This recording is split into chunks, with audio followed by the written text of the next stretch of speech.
Hello student, we have completed tense and now I would like to make you revise all the terms which related to tense.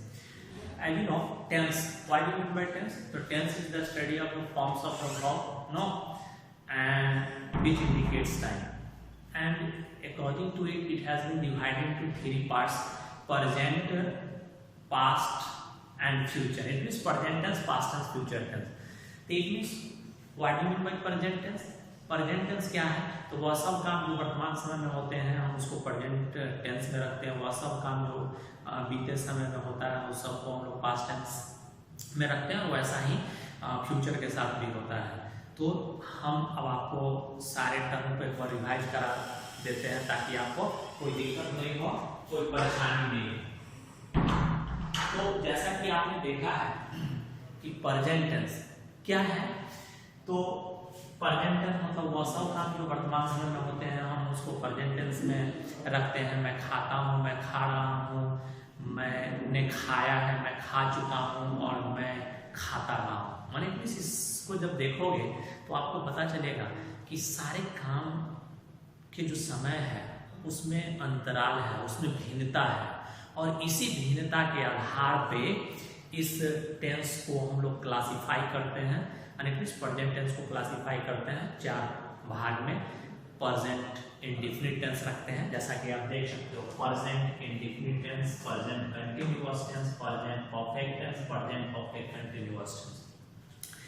Dear student, one things that you have to keep in your mind, आपको एक चीज एकदम दिमाग में set कर लेना है कि प्रत्येक टेंस अपना डिफिनेशन खुद देता है। उसके लिए हमको अलग से दिमाग लगाने कुछ पढ़ने की जरूरत नहीं है। जैसे ही आप प्रेजेंट इंडेफिनिट पढ़ोगे तो प्रेजेंट का मतलब वर्तमान और इंडेफिनिट का मतलब अनिश्चित। अगर वर्तमान में किसी काम के होने का समय अनिश्चित है तो वैसे सारे काम को हम लोग प्रेजेंट इंडेफिनिट टेंस में रखते हैं। जैसे मैं खाता हूं, तो कब नहीं, वे लोग अपना काम करते हैं तो टाइम निश्चित नहीं है। हाँ, इससे पता चलेगा कि मैं खाता हूं तो यह वर्तमान समय में है, लेकिन कब होता है यह निश्चित नहीं, इसीलिए इसको हम लोग प्रेजेंट इंडेफिनिट में रखते हैं।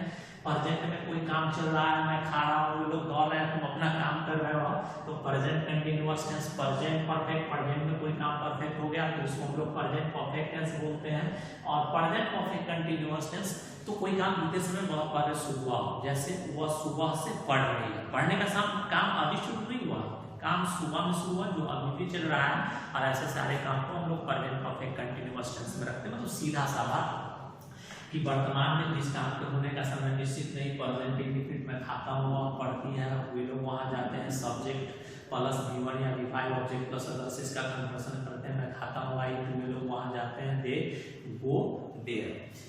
मैं खा रहा हूँ कंटिन्यूअस नो, और इट मींस वर्तमान में काम चल रहा है, तो इसको बनाने का जो तरीका है जैसा कि आप देखे हैं, सब्जेक्ट प्लस ईजर V4 ऑब्जेक्ट प्लस मैं खा रहा हूँ, तो I am eating. Present perfect, मैंने खाया है या मैं खा चुका हूँ। और इट मींस इसका आइडेंटिफिकेशन देखो, किसी सेंटेंस के अंत में आ है, ए है, ई है और चुका है, चुके हैं, चुकी है, तो वह सब सेंटेंस प्रेजेंट परफेक्ट टेंस में कंसीडर किए जाते हैं। मैंने खाया है, आई हैव ईटन, तुमने अपना काम किया, you have done your work, no. और प्रेजेंट परफेक्ट कंटीन्यूअस, और इट मींस मैं खाता रहा नहीं, कब से, तो बचपन से। It means I have been eating since my childhood, no. It means एकदम से इसी टर्म को पास्ट के साथ ले जाना है, तो past indefinite, past continuous, past perfect, past perfect continuous, फिर इसी को ले जाना है। तो फ्यूचर इंडेफिनिट, फ्यूचर में किसी काम के होने का समय मैं कल वहां जाऊंगा, तो कल तो दिखाता है लेकिन कब निश्चित नहीं, इसीलिए future indefinite, future continuous, future perfect, future perfect continuous, same चीज। और इसी को हम इसमें और इसमें डालेंगे और इस तरह से हम लोग पूरे टेंस को देखेंगे। तो जैसा कि हमने आपको बताया है, I have already taught you the characteristic. It means identification of the structure of the tenses that will make you enable that you make ना, and it means make you clear each and every term very easily, and according to this understanding, according to this things, you can easily convert any sentence into English. You can write down any idea which comes in your mind, no, and it means you can create any and it means new story according to your thinking and according to your imagination. Now and it means I would like to make you understand some rules that based on the tense. No, देखो हम लोग जब यहाँ देखेंगे तो character मैंने means हम लोग आइडेंटिफिकेशन देखे, स्ट्रक्चर इसको हम लोग कैरेक्टरिस्टिक भी बोल सकते हैं, और टेंस का देखे हैं। अब जो है वो रूल्स पे बात करना है। तो मैंने आपको रूल्स PDF के थ्रू हमारे मीन्स आपके पास जाएगा, और उसी रूल को मैं मेंशन कर रहा हूँ, इसलिए प्रत्येक रूल लिखूंगा नहीं, और इट मीन्स आपको मैं बोल देता हूँ वह सब रूल जो आपको समझने में मुश्किल होंगे, जिसको परेशानी होगा। बाकी तो आपको सब कुछ लिखा हुआ मिलेगा, और जहाँ कहीं भी very very feel any proof you can ask any question ना through the WhatsApp, and after then and it means I shall be present on WhatsApp to reply you to make you satisfied. तो चलते हैं हम लोग थोड़ा आगे बढ़ते हैं। जैसा कि मैंने आपको बताया कि अभी जो हम रूल्स पढ़ेंगे वह केवल यह नहीं कि बस हम लोग रटने का नहीं, ये सब चीज आपके दिमाग में बैठ जाएगा जब आप काम करोगे, और यह आपको ठीक है आपके अंदर एक वे डेवलप करा देगा कि सेंटेंस देखो, सेंटेंस के सेंस समझने की कोई जरूरत नहीं, जैसे ही वह वर्ड आएगा तो वह किसी स्पेसिफिक किसी पर्टिकुलर टेंस से बिलोंग करेगा। जैसे आप देखो कि सेंटेंस में यूजुअली लगा हो, जैसे आप देख सकते हो यूजुअली डैश टू मी, और वर्ब दिया है कम। तो dear student I have taught you, I have ना, and it means made you understand कि अगर किसी सेंटेंस में डेली लगा हो, एवरीडे हो, हैबिचुअली हो, पंक्चुअली हो, यूजुअली हो, तो वह sentence simply simple present tense में होते हैं। जैसे आप देखो यूजुअली लगा है तो सिंपल प्रेजेंट का स्ट्रक्चर सब्जेक्ट प्लस V1 या V5, and it means he के साथ क्या चलेंगे बाबू, कम्स।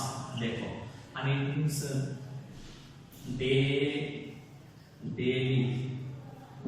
देयर, देखो देखा, वो जैसे ही हम डेली देखेंगे कुछ नहीं यहाँ वो ही लगेंगे। इस सेंटेंस को पढ़ो, और पढ़ने के बाद आपको पता चले इस सेंटेंस ना इफ व्हेन टिल अनटिल और अनलेस से जुड़ा है। तो if when till until unless से जुड़ेंगे तो इसमें क्या होंगे कि वह दोनों सेंटेंस के वर्ब अलग अलग टेंस में होंगे। इफ व्हेन टिल अनटिल जहां रहेगा, जैसे if you dash to me, I dash you. अब देखो यहाँ इफ से सेंटेंस जुड़ा, तो जहां तक इफ से जुड़ा सेंटेंस है इसको हम लोग सबऑर्डिनेट क्लॉज बोलते हैं, सबऑर्डिनेट क्लॉज, और इसको हम लोग पीसी बोलते हैं, प्रिंसिपल क्लॉज। तो subordinate clause simple present tense में होंगे, सिंपल प्रेजेंट V1 या V5। तो इट मींस आपको वर्ब क्या दिया हुआ है, कम एंड हेल्प। आप इसी को भरना है, it means you have to put the verb into the blanks. No, it means यहाँ हम आपको तरीका बता रहे हैं कि वह तरीका है कि बिना सेंटेंस का सेंस देखिए आप समझ जाओगे। मतलब किसी सेंटेंस में इफ व्हेन टिल अनटिल है, तो जहां इफ व्हेन टिल अनटिल लगा रहेगा सबऑर्डिनेट सिंपल प्रेजेंट में होंगे। सिंपल प्रेजेंट आप जानते हो V1 या V5, if you come to me. और दूसरा जो प्रिंसिपल क्लॉज होते हैं वो सिंपल फ्यूचर टेंस में होते हैं, और आपको लिखना है shall have. No, it means subordinate simple present principal simple future tense में होंगे, और इस तरह से हम पढ़ते हैं। अब हम दो सेंटेंस और आपको बताना चाहेंगे, इस पे आप देखोगे। देखो आपको सेंटेंस पढ़ोगे, तीन सेंटेंस पढ़ने के बाद आपको पता चलेगा कि किसी काम का निर्धारण अभी हो गया आपको आने वाले समय में होने के लिए। जैसे प्रधानमंत्री अगले माह मुजफ्फरपुर आएंगे, मतलब उनके आने का डेट फिक्स है। परीक्षा अगले माह शुरू होगी, नहीं मैच अगले महीना शुरू होगा। तो इट मींस यह सब जो काम है निर्धारित हो गया अभी आने वाले समय में होने के लिए। तो कोई काम अभी निर्धारित हो जाता हो आने वाले समय में होने के लिए, तो सब के सब काम सिंपल प्रेजेंट टेंस में होते हैं। As you can see in the example, the prime minister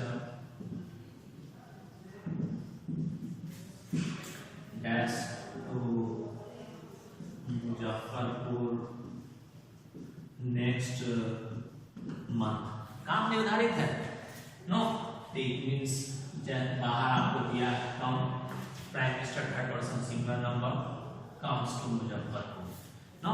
लेकिन इसी से जुड़ा है दूसरा रूल भी है जो आपको परेशान कर सकता है, और वह है प्रेजेंट कंटिन्यूअस। तो प्रेजेंट कंटिन्यूअस टेंस जो है वो फ्यूचर टाइम रेफरेंस आने वाले समय का रेफरेंस दिखाता है। जैसे मोहन अगले साल शादी करने जा रहा है, मोहन अगले साल शादी करने जा रहा है, तो Mohan dash to marry next year, and it means यहाँ वो लिखा है। तो dear student, and it means when you read ना both of the sentences, one things no that will become clear in your mind। देखो प्रधानमंत्री का आना मतलब ऐसे ही नहीं आ जाएंगे, कहना नहीं है यहाँ पे। निश्चित रूप से उनका कार्यक्रम निर्धारित होगा, मैच शुरू होना, और इट मीन्स 6 महीना पहले टिकट मिल जाना है, इट मीन्स मैच का होना निर्धारित है, परीक्षा का होना निर्धारित है। लेकिन अब जब यहाँ देखोगे तो देखो मोहन शादी करने जा रहा है, मोहन अगला साल शादी करने जा रहा है, मतलब सिंपली जो है आने वाले टाइम में काम होने वाला है, नहीं इट मींस यह केवल फ्यूचर टाइम रेफरेंस दिखाता है, और इसीलिए यह सेंटेंस फ्यूचर कंटिन्यूअस टेंस में कंसीडर किए जाएंगे। और यहाँ पे मोहन इज गोइंग कंटिन्यूअस, तो तुम समझ रहे हो +4 लगता है, तो Mohan is going to marry next year. यह सब रूल यहाँ आपको परेशान करेगा। बाकी बहुत सारे रूल्स हैं जिसको हम आपको डिस्क्राइब नहीं करेंगे, जैसे ही आप पीडीएफ देखोगे समझ जाओगे, लेकिन वह सब रूल जहाँ परेशान होंगे उसको मैं मेंशन कर रहा हूँ, उसको मैं बता रहा हूँ। अब हम लोग थोड़ा आगे बढ़ते हैं और देखते हैं, अगर किसी सेंटेंस में जस्ट लिखा हो, ऑलरेडी जस्ट लगा हो, नहीं एवर लगा हो, नेवर है, ऑलवेज है, नहीं लेटली है, रिसेंटली है, तो सेंटेंस का वर्ब केवल और केवल एक टेंस, और वह है प्रेजेंट परफेक्ट टेंस। जैसे आई हैव जस्ट लगा, इसीलिए प्रेजेंट परफेक्ट टेंस में है आई हैव जस्ट कम। इसके बाद हम लोग जब आगे बढ़ते हैं तो देखते हैं किसी सेंटेंस में फॉर और सिंस लगा, फॉर और सिंस जैसे देखो सेंटेंस देखोगे तो ही ना his work for years। अब यहाँ देखोगे डू लिखा हुआ है, नहीं तो जैसे ही फॉर देखेंगे, सिंस देखेंगे, बिना सोचे समझे सेंटेंस का वर्ब कौन टेंस में लगाएंगे, present perfect continuous tense, has been doing, and it means have been plus before. अब हम लोग और आगे बढ़ते हैं और देखते हैं, और वो यह है see dash me no since 2005, bracket में लिखा हुआ है नो। आप देखो ध्यान से, अभी जो हम टर्म आपको बताने जा रहे हैं वो बहुत बारीक है। मैंने क्या बोला कि अगर इस सेंटेंस को पढ़ो और उसमें फॉर सिंस लगाओ तो सेंटेंस का वर्ब कौन टेंस में, प्रेजेंट परफेक्ट कंटीन्यूअस टेंस में। लेकिन अगर इस सेंटेंस में फॉर सिंस लगाओ लेकिन ब्रैकेट का जो वर्ब है वो ह्यूमन परसेप्शन शो करता हो, जैसे परसेप्शंस क्या होता है, इट मींस धारणा, इट मींस देखोगे, और it means the things that can not be seen और टच, जिसको हम लोग देख और छू नहीं सकते हैं, ठीक है। जैसे लव, लाइक, फील, स्मेल, यह सब परसेप्शनल वर्ड है, और ऐसे वर्ड का बिफोर नहीं होता, तब क्या करोगे, फॉर सिंस अगर सेंटेंस में लगा हो और यहाँ परसेप्शनल वर्ड लगा हो, तब वैसे केस में हम लोग प्रेजेंट परफेक्ट टेंस का स्ट्रक्चर लगा के अब इसको बना देते हैं। तो देखोगे she has known me, present structure of present perfect tense ना, और हम लोग कन्वर्ट कर देते हैं, इसमें हम लोग डायरेक्ट इसमें सुटेबल फॉर्म लगाते हैं इस तरह से। अब हम लोग थोड़ा सा आगे बढ़ते हैं कि सेंटेंस में एस्टरडे लगा हो, last day, last night, previous night लगा हो, तो सेंटेंस का वर्ब सिंपल पास्ट टेंस में होते हैं। अगर सेंटेंस पढ़ो और उसमें सपोजिशन हो, सपोजिशन मतलब पूरी कल्पना हो, तो ऐसे sentence simply simple past tense में होते हैं। ओ यदि तुम मेहनत किए होते तो परीक्षा पास कर गए होते, ना तुमने मेहनत किया ना परीक्षा पास किया, अभी बैठकर कल्पना कर रहे हो, तो पूरी कल्पना वाले सेंटेंस का वर्ब भी simple past tense plural form में होता है। If he laboured hard, laboured he to laboured hard, तो he would have passed the examination, no? And it means after that अगर कोई सेंटेंस as if या as though से जुड़ा है, as if या as though से, तो सेंटेंस के जो आगे वाले हिस्सा है वह simple past tense plural form में होता है। अगर आप किसी सेंटेंस को पढ़ो और सेंटेंस का पहला हिस्सा पास्ट टेंस में हो, पास्ट टेंस में, तो दूसरा भी अपने आप पास्ट टेंस में चला जाता है। और पैसिव वॉइस में हमेशा वर्ब का तीसरा फॉर्म ही लगता है, इट मींस हेल्पिंग वर्ब प्लस V3 लगते हैं पैसिव वॉइस में। इट मींस पैसिव वॉइस अब पहचानोगे कैसे, तो देखोगे लिखा रहेगा ही ना dash red handed. Red handed मतलब वह रंगे हाथ पकड़ा गया, तो he was caught red handed. It means was plus V3, is are plus V3, have has been plus V3। ऐसे इस तरह से आपको पैसिव वॉइस में V3 चलेंगे। आगे जब आप देखोगे देखिए सेंटेंस में tomorrow, next day, next year लगाओ तो सेंटेंस का verb simply future tense, simple future tense में होते हैं, शैल बी प्लस V1 लगेगा। करके सेंटेंस को देखो और उसमें by Monday, before Monday, by जनवरी नहीं, आप ऐसा लगाओ, मतलब जो टाइम है जनवरी और मंडे के पहले बाई या बिफोर लगाओ तो सेंटेंस का वर्ब जो है वह फ्यूचर परफेक्ट टेंस में होते हैं। अगर किसी सेंटेंस को पढ़ो और उसमें कुछ फ्रेजल वर्ड आएंगे जैसे डोंट माइंड, आप सेंटेंस देखोगे तो पता चलेगा don't mind, no he doesn't mind her dash date. और वर्ब यहाँ जो है कम दिया है, तो जैसे ही डजंट माइंड देखो इसमें वर्ब आईएनजी लगाओगे, कमिंग, नो। तो जैसे ही डोंट माइंड, डजंट माइंड लगा रहे, कांट हेल्प लगा रहे, नो यूज, तो आगे वाले सेंटेंस का वर्ब केवल बिफोर फॉर्म में होंगे। प्रीपोजिशन के बाद सिंपली वर्ब का चौथा फॉर्म लगता है। और इस तरह से अनइट वॉट्सअप रूल जो आपको नहीं गैप फिलिंग में मदद कर सकता है, आपके क्वेश्चन को बिना समझे बनाने में मदद कर सकता है। मैंने उन सारे रूल को लिखा है, मैंने उसको PDF के द्वारा आपको मिल जाएगा। और जो जो रूल आपको नहीं परेशानी पैदा कर सकता था, हिंड्रेंस पैदा कर सकता था, उन सारे रूल को मैंने डिस्क्राइब किया है, मेंशन किया है। आई होप नहीं you understood the term well and it means इसके बावजूद भी अगर in spite of this you feel any trouble, you can ask a question through the WhatsApp, no, and I deal with you with new topics, no, in the next video. That's all, नहीं, thank you। पढ़ते रहो और घर पे रहने का मजा लीजिए, साथ ही साथ कुछ इंडोर गेम्स भी खेलिए और आप अच्छे स्वास्थ्य का लाभ लो। That's all, thank you।